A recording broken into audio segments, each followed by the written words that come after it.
start. Sir, given that the intent was not to package the code as a fresh opportunity for creditors and claimants who did not exercise their remedy under existing laws within the prescribed limitation period, the committee thought it fit to insert a specific section applying the Limitation Act to the code.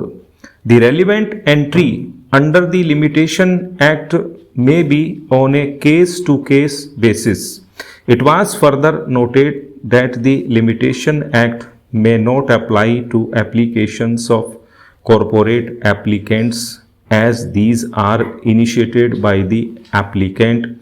for its own debts for the purpose of CIRP and are not in the form of a creditor's remedy. A perusal of the above would show that considering that the Limitation Act applies only to courts unless made statutorily applicable to tribunals, the committee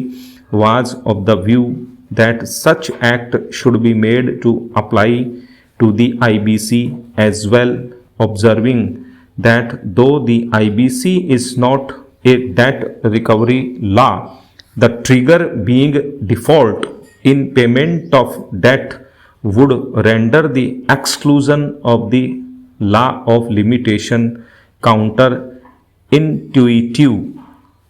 Thus, it was made clear that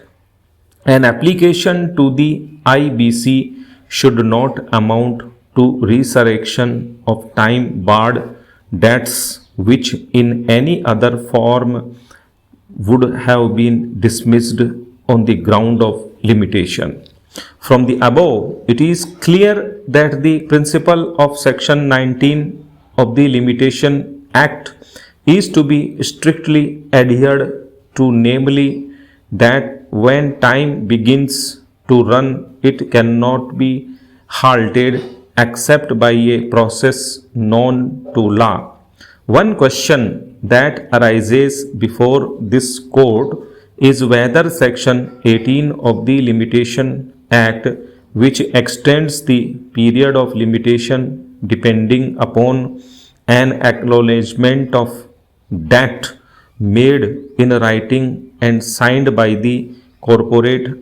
debtor, is also applicable under Section 238A, given the expression as far as may be governing the applicability of the Limitation Act to the IBC. The aforesaid question is no longer valid as two recent judgments of this court have applied the provisions of Section 14 and Section 18 of the Limitation Act to the IBC. Thus, in Shesh Nath Singh versus BD Cooperative Bank Limited, Civil Appeal number 9000 of 2019, after setting out the issues that arose in that case in paragraph 57 and after referring to Section 238A of IBC para. Similarly, under Section 18 of the Limitation Act, an acknowledgement of present subsisting liability made in writing in respect of any right claimed by the opposite party and signed by the party against whom the right is claimed has the effect of commencing of a fresh period of limitation. Stop.